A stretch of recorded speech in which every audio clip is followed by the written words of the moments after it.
Hello everyone, you're watching another video by Trains and Buses and Beyond. Now today, we're at Whitehead station, but we're not going to be here for long, as our train to Whitehead is due in about 8 minutes.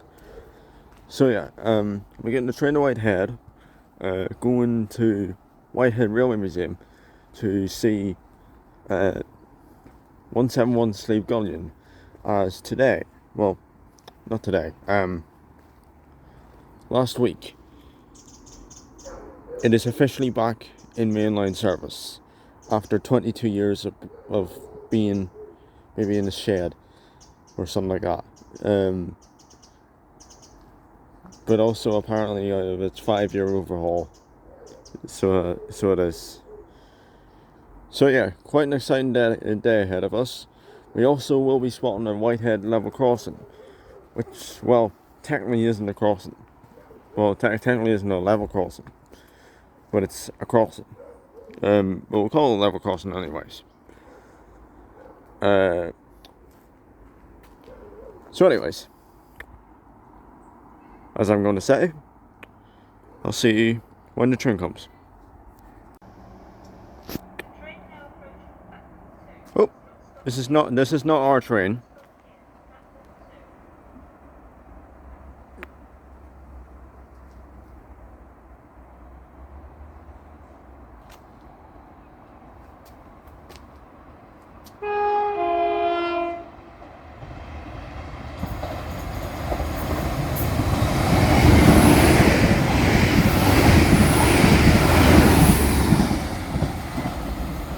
Four and four.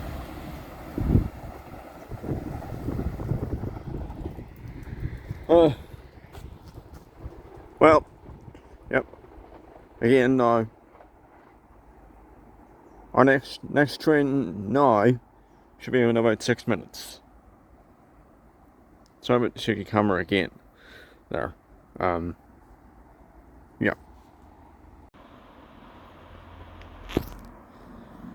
Yeah, again, another Darren Under service coming. Oh, wait, never mind.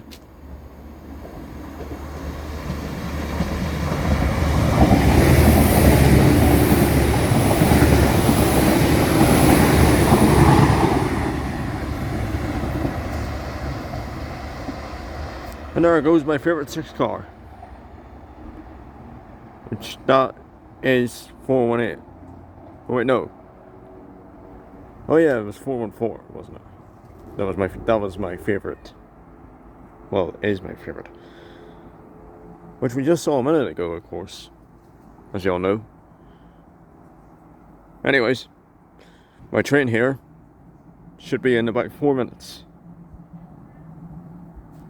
No, unfortunately, our train's not next. It's been delayed by 4 minutes. Anyways, here comes the 1240 to Larne place. I think it's 1240 anyways. 1239, sorry.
Now here.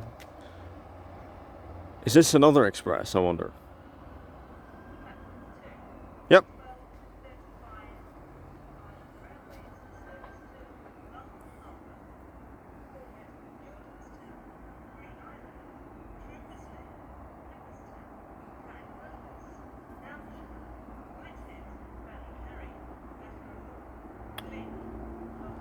Hate to inform you, but it's 3,000. That's per usual in this line.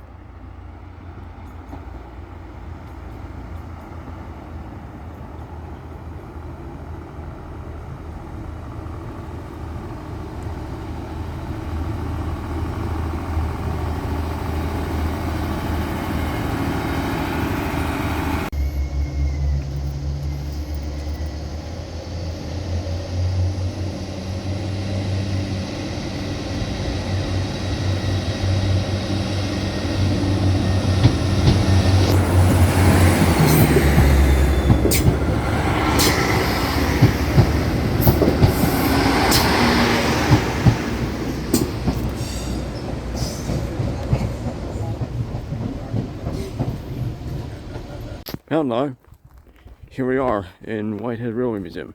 Now, look up there. What does that look like?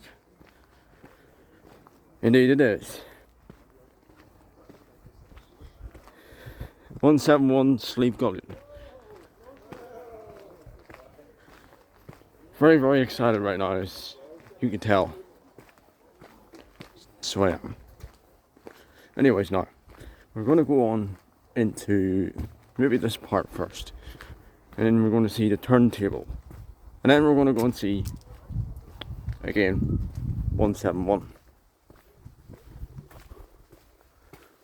See if this is open first. It should be.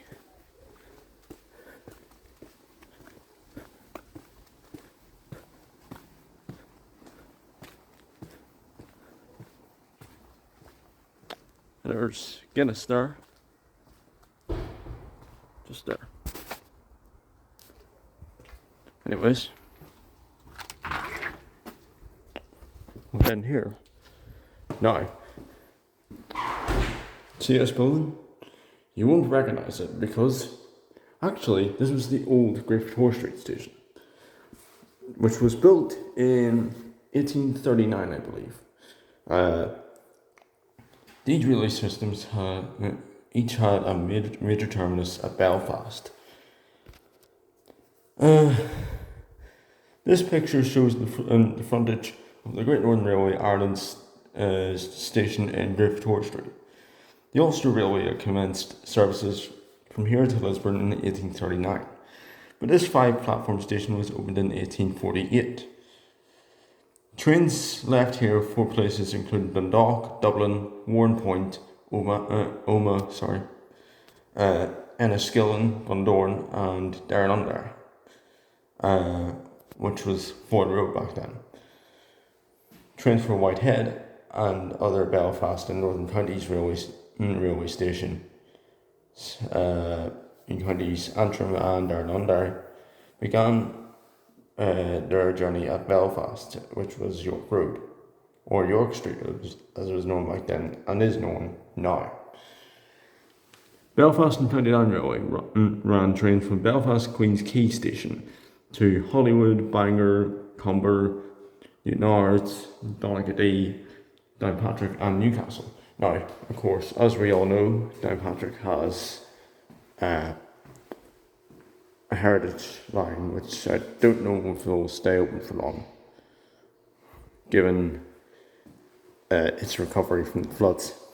Just to let you know, this is not Merlin, so it's one of its class, but it's not Merlin. Sometimes I actually wish those were resumed, the Steam Enterprise, because you used to do them all the time during the summer. I would love to see them come back. And there's the carriage shed, which we're going to be entering in just a while. So we are. And this is the number plate of 208, which is the one that's being displayed here right now, not the DD trick. Yeah. So, anyways, this man here, he was a civil engineer, I believe, for the Northern Counties Railway, from somewhere in Wicklow. Yeah.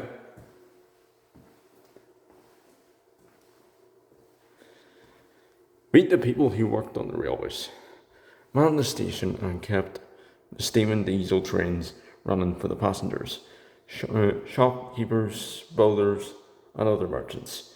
In Victorian and Edwardian periods, working for a railway company was a secure and much valued employment. Whilst railway employees were comparatively well paid, they worked very long hours and discipline was very strict. And that's Whitehead station, just like there, down the line there.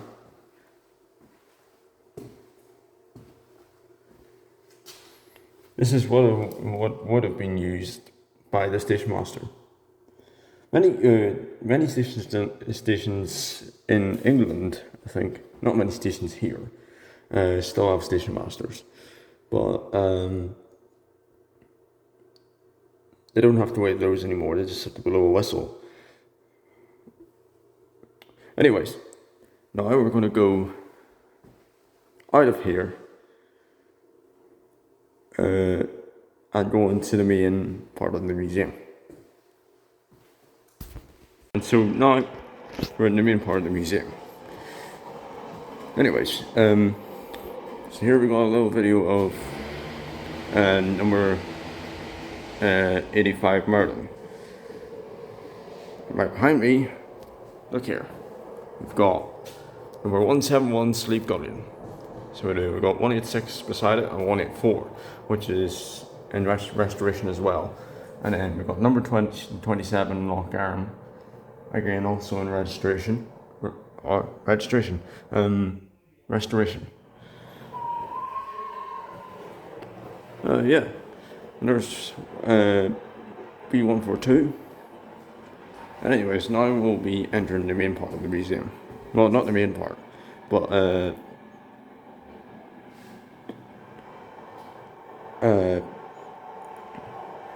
that part there where you can actually see the locomotives. Check out this first.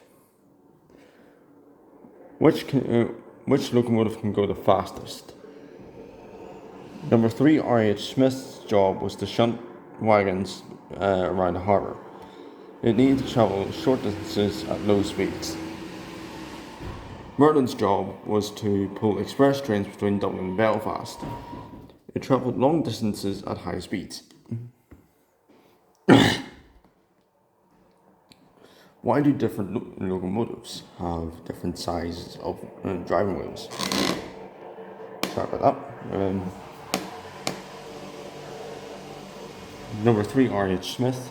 R.H. Smith is driven by small wheels, which are 3.6 inch gauge,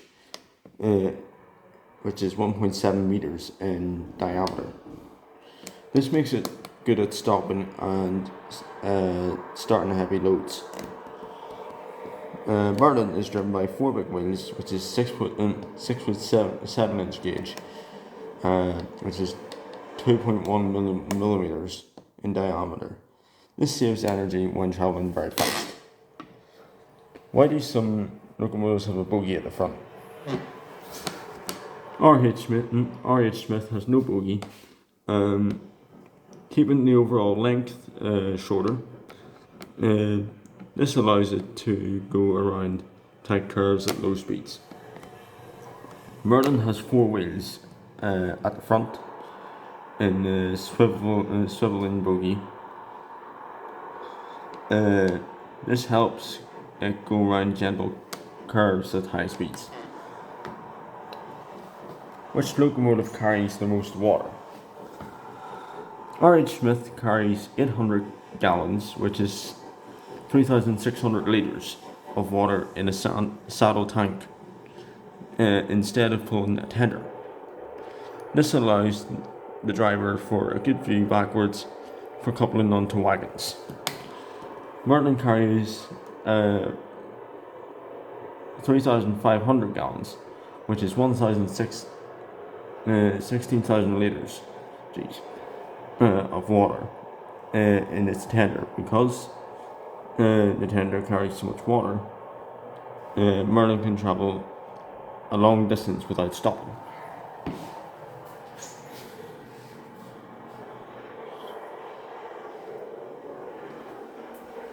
So anyways, now on into this part. I'm not allowed to go into that part. Sorry about the door. Here we are. Fortunately, we're not allowed into that part there. So we're just going to look around. So here we are again in another part of the museum. Oops. There we have 171 there. Anytime we want to use a power steam engine like this one, we usually have 8 hours to get it ready for operation. And there's 131. Starts usually in the early hours in the morning when the volunteer steam raiser comes to light the fire in the firebox. The firebox literally is a large metal box. It's inside the boiler at the back end. At the front of the firebox are boiler tubes which lead through the boiler to the smoke box at the front. These are all the parts, pistons, all this sort of stuff. And then we've got LMS here, which is Northern Midland Scottish Railway. So we're going to check out here. This is the shed. And there you have 142 over there. Then you have the guard van there. I believe this is going to be out on the 31st of this month.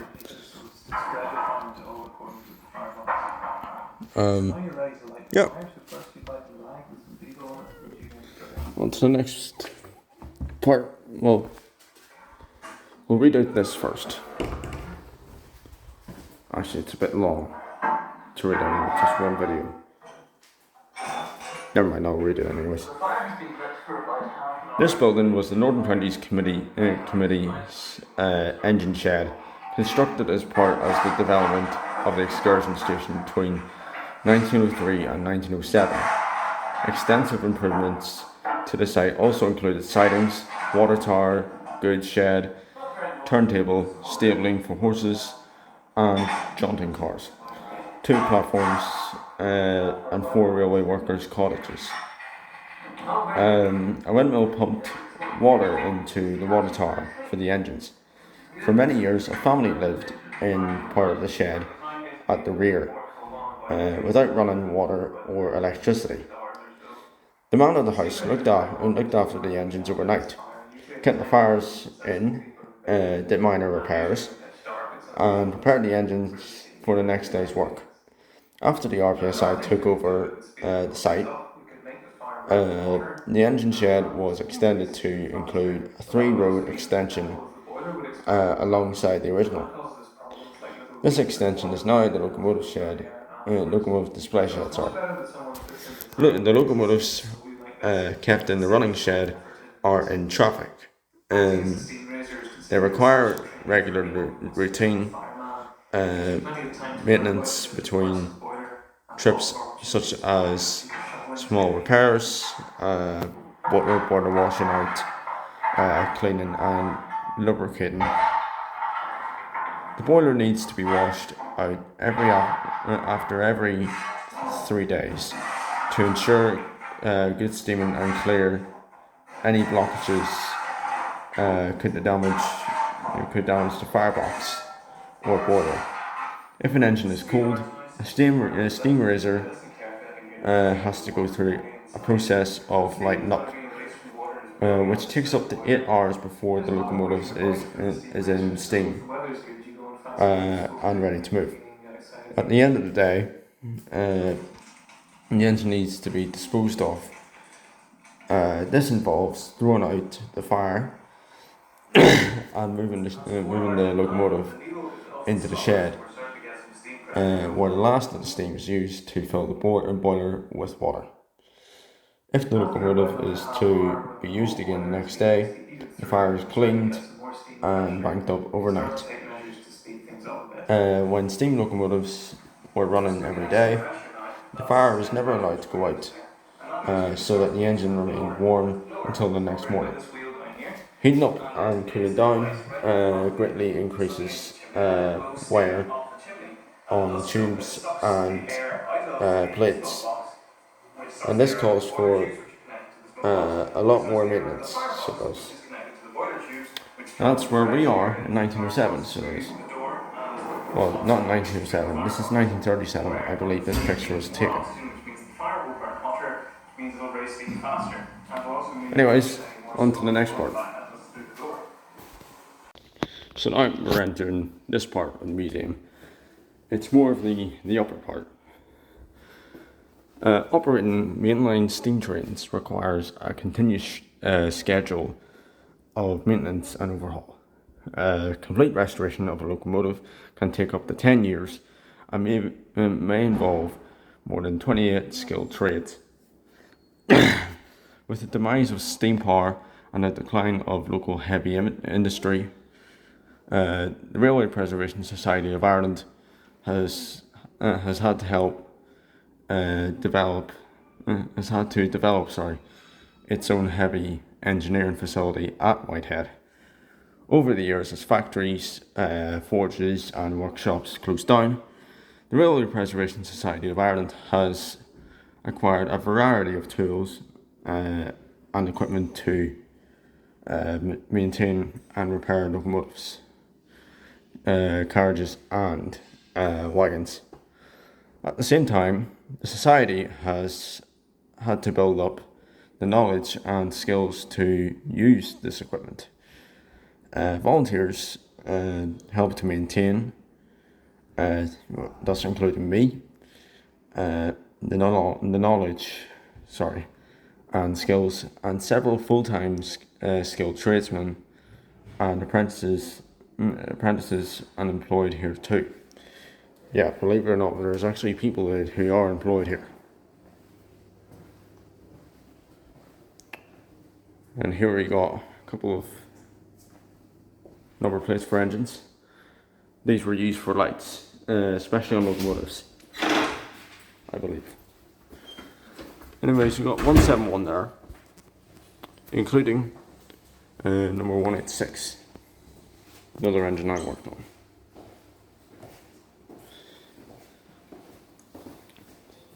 There we've got, it's not 131, but it's one of its sister locomotives.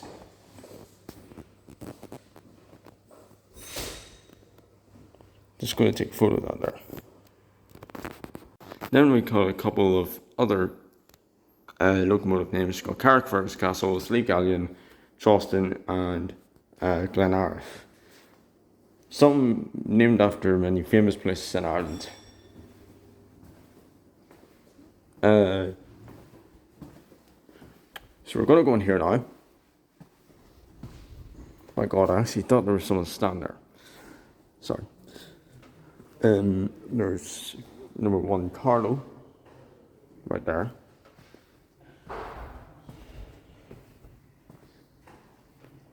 Number 4 is not here anymore, I'm afraid.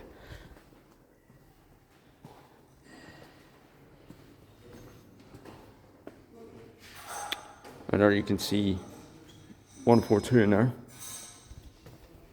Just going to look around here first, and then we're going to go in there, because I believe there's a lot of stuff there. I think.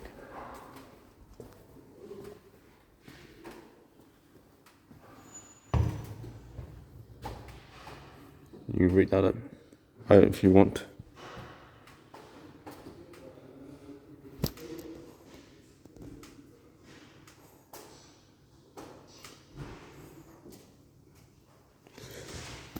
So, anyways, this is our current view. Go around here, we can see the Dunleith workshop, which is where one of our new locomotives has been built. It's called Mogul. So it is. You don't see much of it, but you can see the wheels being laid out for it, the interior. So you can. Now we're going to go in here, over there. And that's inside Dunleith Workshops. This is the way you exit out of, I believe.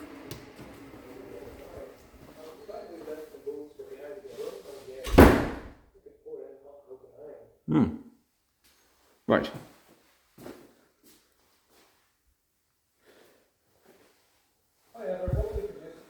And yeah, there's our tuning rooms and all down there.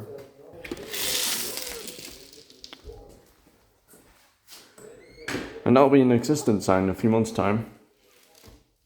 Sorry, just trying to close the door. Central Station, yep. We're going to go back down here. We're going to go to another part of the museum. We're going to go to it's an engine shed, I think.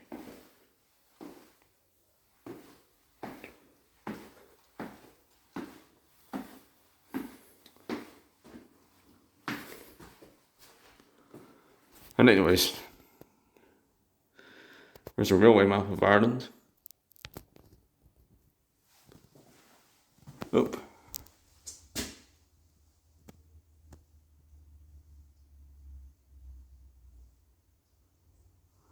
It's a trespassing warning thing. There's some the inside of our workshops. Some stuff about the GNR. Anyways, on to the next part. I forgot to show you this. I forgot this was here. This sign used to be under Ann Street Bridge.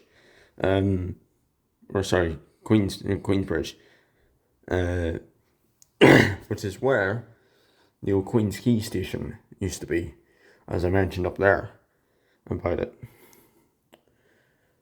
Yeah, pretty interesting. Now we're going to go on to this part, and that part of the museum that I was talking about there.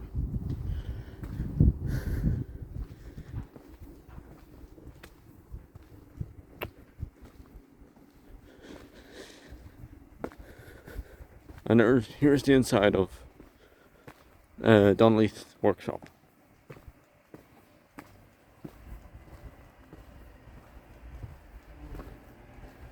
There we go.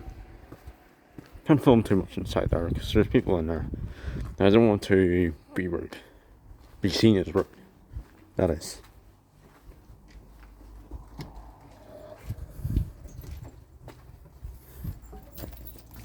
Anyways, here we are in the shed. Oop. There's the old Great Victoria Street sign.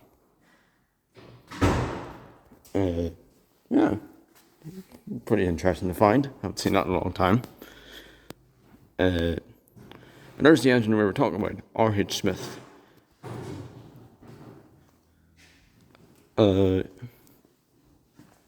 Yeah. Oh, that's actually incredible to find. This famous locomotive here, I believe, featured in, well, not that I believe, but it featured in the Michael Collins film, which is about the Irish struggle for independence, I believe. Well, not I believe. Yeah, I've watched the film before. It's actually quite good. We're going to go on up here. We're going to start up there. Wonder why you're not able to go in the cab anymore. Gap between the trains and the platform, and please stay behind the yellow line. Casual announcement at the train station.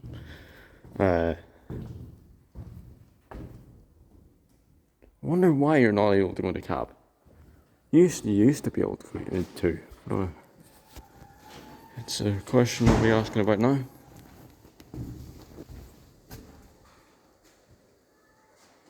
street if you want there. I'm going to go into the carriages. These are LMS carriages by the looks of it. All aboard, as some people like to say. Ooh, going out of pint. So that you know, these things don't actually work. Of course, because they're in a museum. Duh.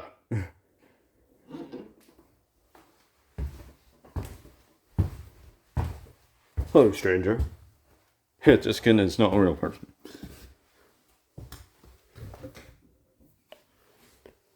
That's not open.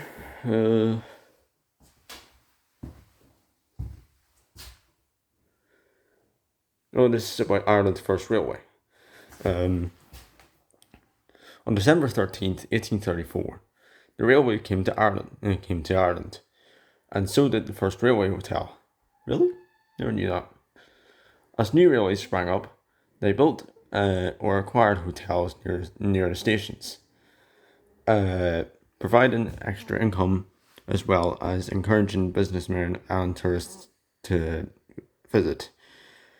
Don't know, maybe including American tourists. Hey guys, I'm in Ireland. Sorry about my American accent impression. Hopefully it didn't insult anybody.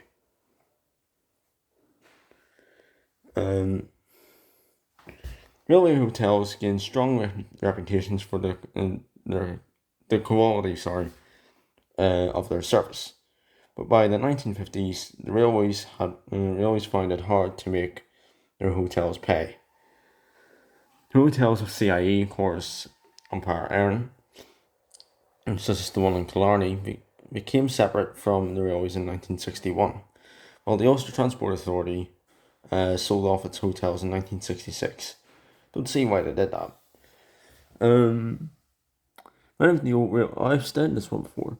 Many of the old railway hotels, such as the Slave Donner in Newcastle, there it is there, survive under new management. Others have gone, but names like the Larne in Larne, which is Larne in Irish, or the Northern Counties in Portrush are still fondly remembered. So they are. Now we peek out the window. You see Mark II carriages over there. Oh god, that's put me in the mood. Was this meant to be like the toilet or something? On the train, not this. This part of the bar just seems completely empty. There's no filling things, whatever they're called. Can't remember what they're called. But like, why is there an Amazon package there? So someone forgot their Amazon package. Yeah. I like this. So I would like to see this in a modern day train. Modern day trains are nice, but not as nice as these. This must be, I think this is second or third class. Very clammed in. Sadly. I wonder where that is.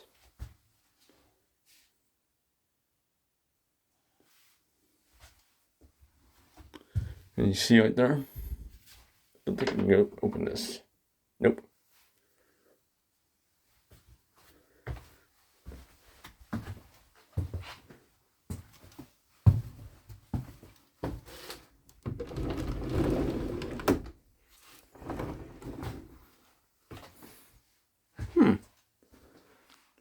Here, mate, you left your luggage behind. It's not in a museum. I'm gonna stick it out there again.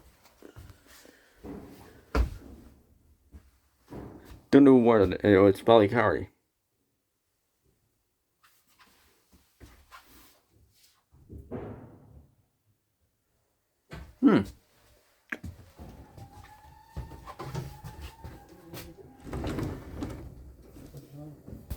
Flipping people keep on leaving their luggage behind today. Golly gosh. Again. Ridiculous, ridiculous, ridiculous. Indeed.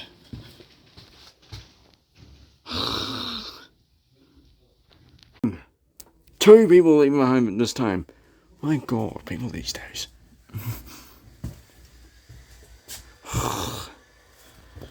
Anyways, they didn't really leave their luggage behind. That's just part of the museum. This is the guard van. Just sit in the guard seat. Here, mate, I'm the guard. Don't know what those stairs are doing there for. Can't move this. Oh wait, you can. It's quite heavy, yo.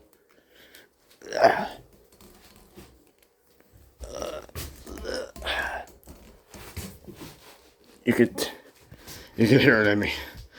I'm not doing that no more.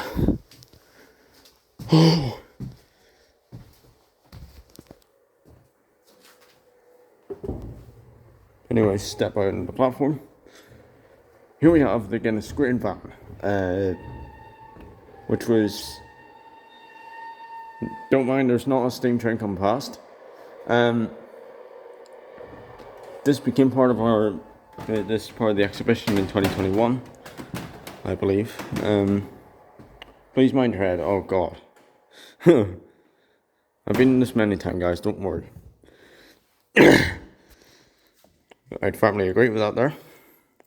The Dublin brewery used roads and railways, canals and ships to both bring in raw materials and distribute its famous product.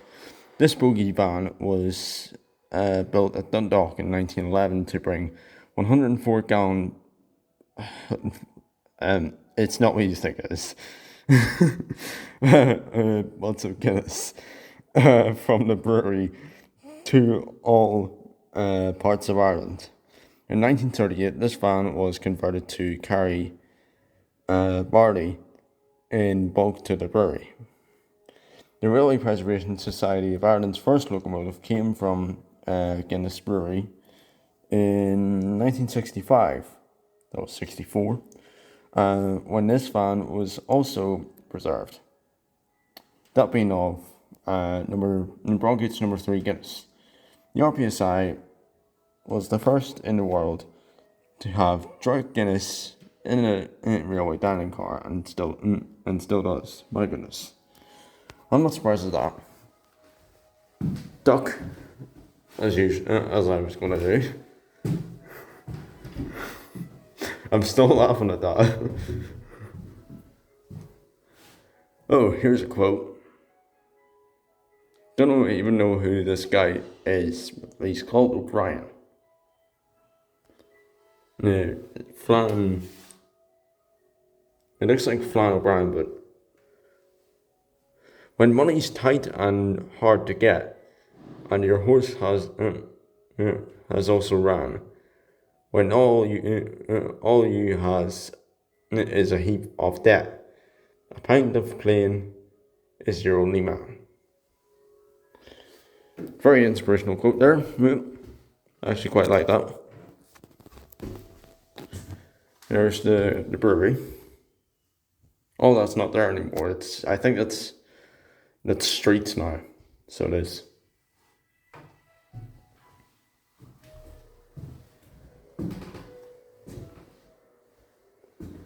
Oh, look at that. Yeah, that's great.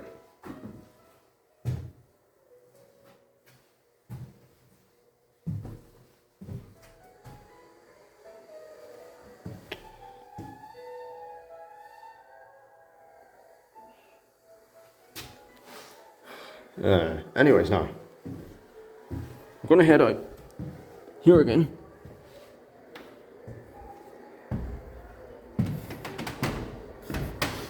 I'm still laughing at that. This is another GNRI carriage. Oh, something here. Never mind. Oh, this is when the Queen came to Ireland.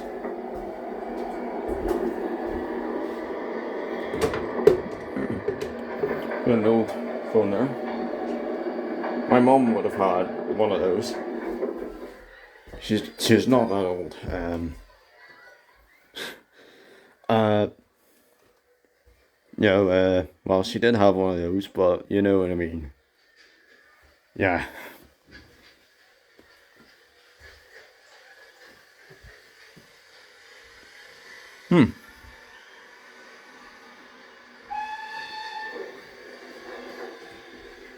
Sorry.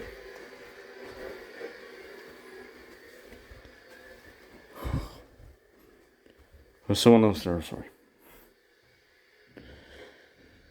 Nearly give me a heart attack. So anyways, this is the Queen's carriage. I believe.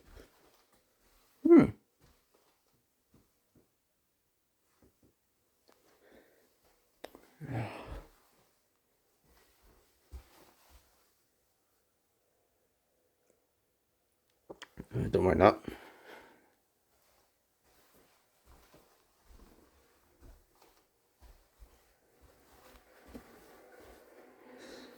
I wonder can you actually see inside this? Oh, right. Why would we show that anyways? Yeah. Here's another part of the engineering shed. One of which I've been in before. I've been in pretty much nearly all of these engineering sheds before. I've worked in here as well. It's not just like an exhibition part. It's also where many works occur. Sorry. So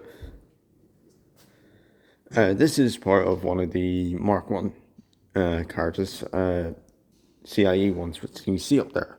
It was the orange carriage. So it was. Yeah. Anyways, we're going to head on out here.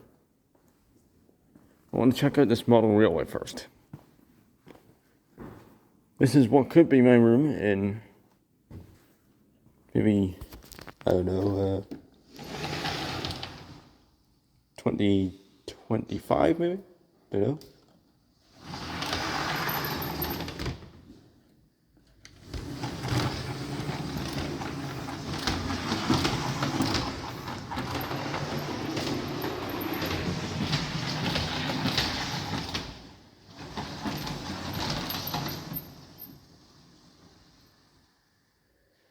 Here we go again.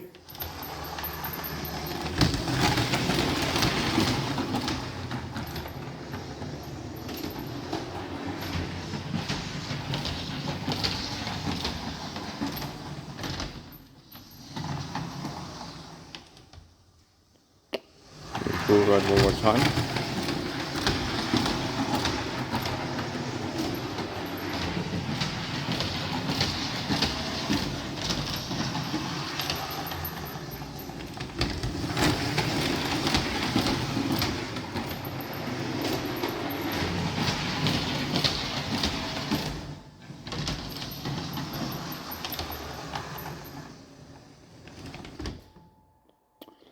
There we go.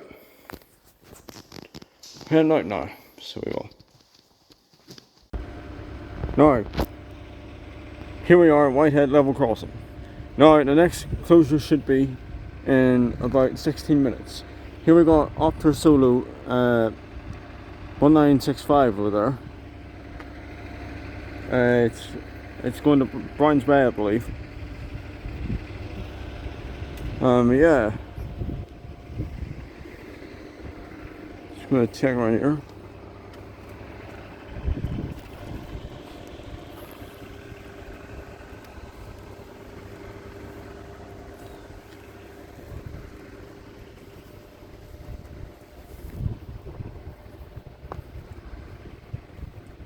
Quite a nice day. So it is, as you probably know. Guys, please tell me what this is actually for.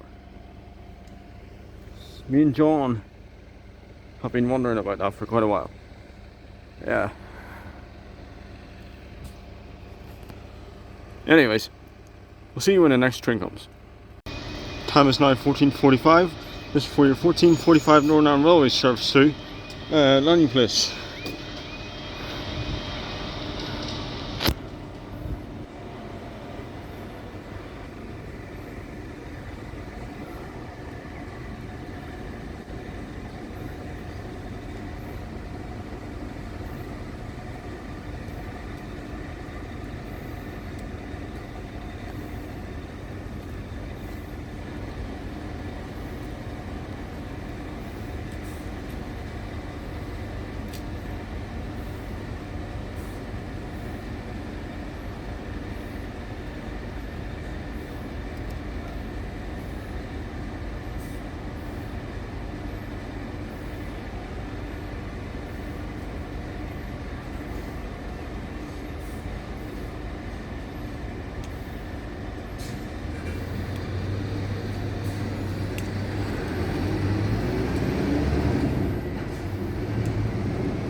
Time is currently 15:10. This is for your 15:11 Northern Ireland Railway service to Larne Harbour.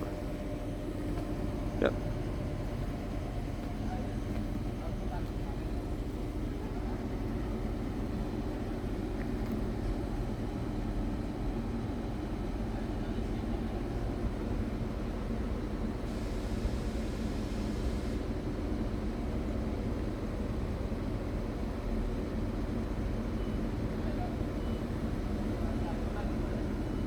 I did say I was going to film 2, but I don't think it's 2 now. Maybe 3 or 4.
Time is now 15:39, 15:29, sorry.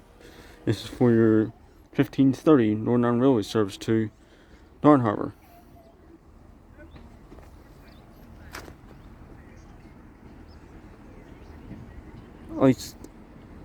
Yeah, it is.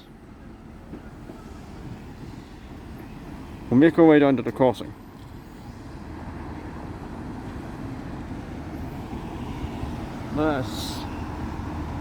Yeah, it's another service. It's not due right now, but it's coming in for, you know,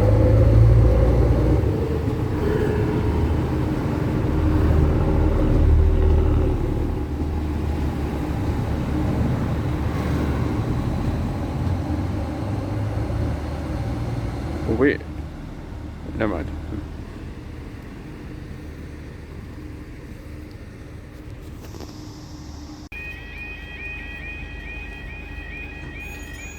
Time is now 15:49. This is for your 15:51 Northern Ireland Railway service to Larne Place.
Alright guys, that's all for today, and that is of course the end of our video.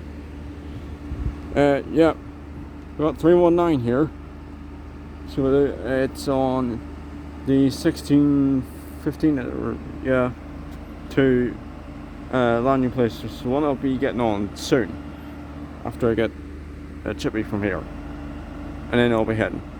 So, also, my phone's running out of charge, so again,